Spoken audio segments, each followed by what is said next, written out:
Toxic parents reappear after years to claim grandchildren. But we refuse to back down. My mother sadly died when I was born, and I feel like my father blamed me for it my whole life. My girlfriend's father passed away when her stepsister died of cancer when she was 2 years old.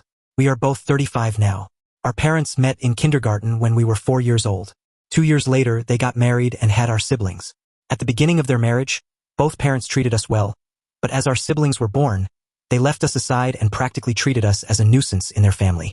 Due to their lack of affection, my stepsister and I became very close in our childhood and adolescence. We were schoolmates, so we spent most of our time together.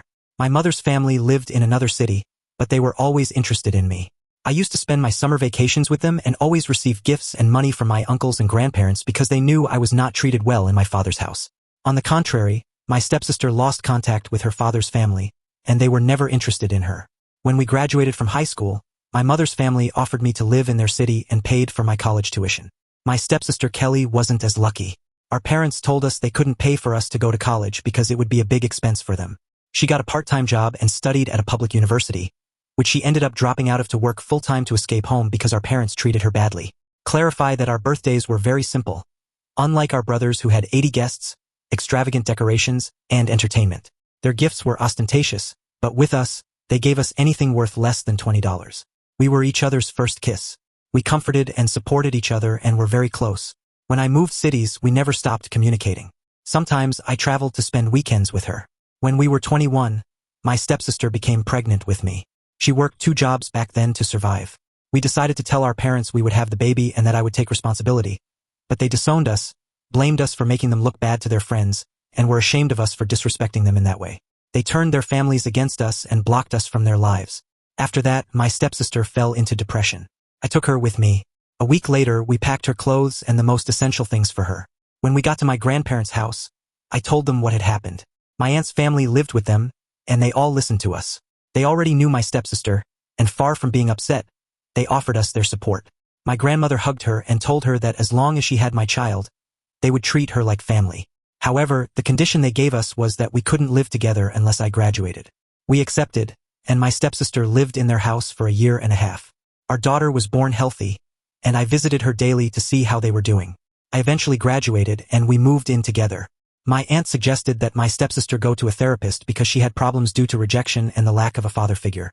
For our daughter's first birthday, we decided to email our parents with photos of her in case they were interested in meeting her. Their response? They were not interested in anything related to us nor meeting our bastard daughter. From that day on, we swore we would never communicate with them again.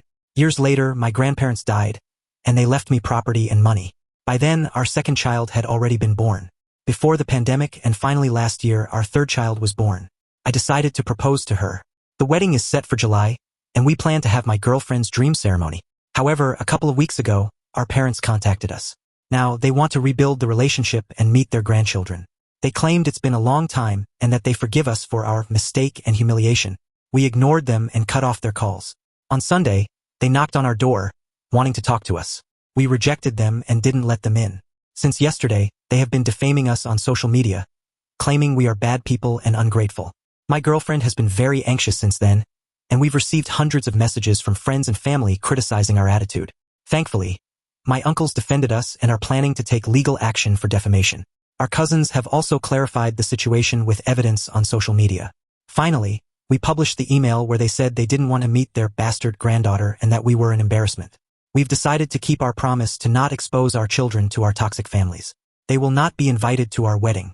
My uncle suggested we hire extra security for the event, and we plan to take legal action to prevent them from approaching us or our children without permission.